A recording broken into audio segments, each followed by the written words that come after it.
Racist Karen calls the cops on my cousin, so I get her business closed down. My cousin 23 F recently opened up her own salon. From a young age, she taught herself how to thread, wax eyebrows, and developed an interest in makeup and hair. Everyone in our extended family would go to her before events and on a monthly basis for their threading, waxing, hair, and makeup needs. In 2020, she had a full-time job non-salon related but decided to renovate the basement of her home to create a small salon space. She now spends her free time taking clients in her at-home salon, and there's nothing but great reviews. Her sister helped with the renovations and now helps her with marketing the business, social media, community pages, and I help with the finances, budgeting, price setting. We all support her and are really proud of her. The salon is our baby. We're now in the middle of a pandemic, and this greatly affected her salon business. As a result, she implemented safety measures, and our small team made sure to keep up with COVID regulations in our city. This included having one customer inside at a time, doing temperature checks, making masks, face shields, and gloves mandatory, wiping down the salon after each client, etc. Also, when our city was in lockdown, the salon was closed as it is not an essential service. Incident. Our city is once again in lockdown since the end of December to the end of January. The salon has been closed since the lockdown began. The salon's social media pages had been updated to let the current clientele know that the salon is closed. Now comes the Karen. Karen sees a community post from October detailing a discount that the salon was having on a certain package we offer. She comments on the post saying that she can't believe the salon is open in the middle of a lockdown when her salon has to be closed. This is important for later. Karen fails to notice that this post was made in October, when salons were allowed to operate as long as they followed safety regulations. Karen doesn't bother checking more recent posts indicating that the salon was closed. My cousin doesn't see her reply at this time. The next day, two police officers show up at my cousin's door while she's at a doctor's appointment. The officers ask for my cousin, and my aunt lets them know that she's not home right now. My aunt does not speak English very well and lets the officers know that she would call my cousin and ask her to come home. Maybe the officers didn't believe her, but they insisted on coming inside the home. My aunt had already called my cousin as she was worried. My cousin asked what it was about, but my aunt didn't know. My cousin then asked if they had a warrant for anything. When she found out they didn't, she told her mom not to let them come inside and that she would be there in about 20 minutes. My cousin began driving home when my aunt called her to let her know that they simply left. Hearing this, my cousin was less worried and decided to go grocery shopping as planned before heading home. Turns out, the officers came back half an hour later and once again demanded to see my cousin. My aunt called my cousin again and asked her to come home, but in the 20 minutes she took to come home, the officers were gone. They had left a card and asked her to call back. My cousin managed to get a hold of the officers and was told that someone had reported her business. They claimed that she was operating during the lockdown and they had proof. My cousin knew this wasn't true as the salon had been closed for quite a while. By now, my cousin had seen the comment from earlier and mentioned that she knew exactly what their so-called proof was, but the post in question was from October. My cousin was very upset as this post was not even close to being actual evidence of her operating now in January. She was also very upset that they insisted on coming inside the house with no cause or warrant when they could clearly see that my aunt does not understand the language very well. At the end of the conversation, the police officer apologized to my cousin and we thought it was the end of it.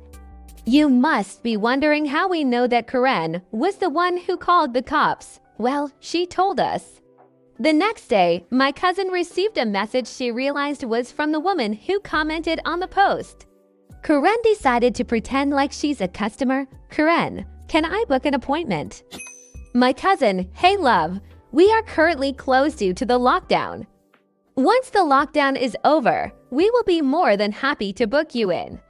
Karen, oh my GF was there yesterday, my apologies. My cousin, you must have gotten the date wrong. The salon is not taking clients until the lockdown is over. Thank you. Karen, no problem, but I didn't get the date wrong. LOL, I also know the police came due to you being open. Take care, my cousin. I'm not going to sit here and entertain your boring life. Maybe for a change you can find another hobby rather than spreading lies and wasting people's time, including the police's time. Or even better, find an actual job. Have a good night. Karen, I own my own spa that's closed, as should yours be. My mom is the one who called the cops. You are not entertaining me at all. Go back to your own country instead of fucking with ours. My cousin decided to block her at this point. My cousin was happy this was all over.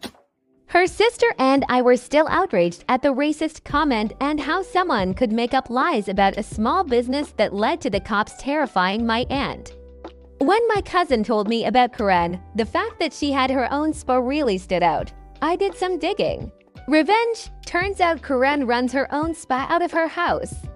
Doing some more snooping, I found reviews from her clients on her business page that were posted on days that the city was under lockdown. The reviews could be from clients who received services before the lockdown and only now had a chance to write a review. To be sure, I found Karen's Instagram page. I decided to use her own trick against her.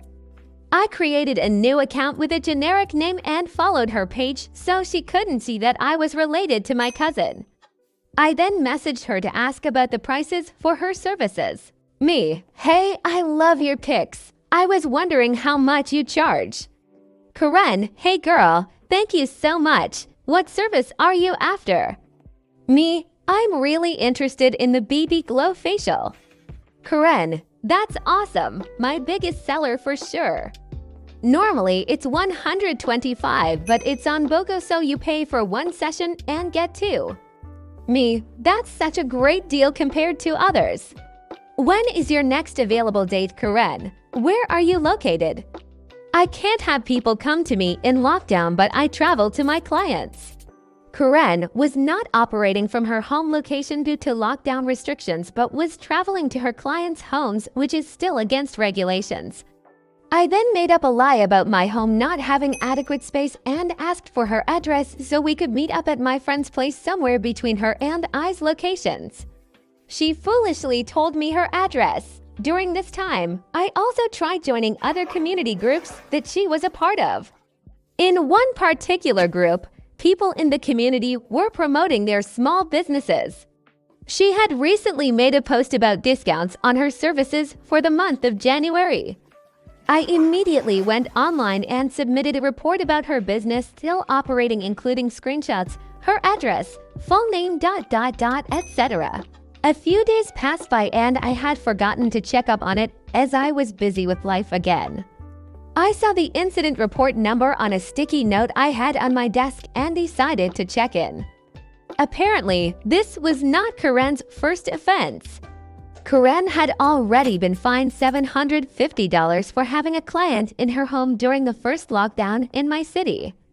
After being fined, she decided to change her business model and go to the client's home instead. Now, she was fined $10,000. I was still following her on Instagram, so I decided to check it out. She had gone on a rant about how she was going to do very bad things to the person who reported her. She also mentioned that she was no longer allowed to run her business. I'm not sure what type of ban the regional police put on her, but I immediately deleted the account and exited the groups I had joined earlier. At the end of the day, Karen got what she deserved and I fulfilled my dream of pretending to be Sherlock Holmes.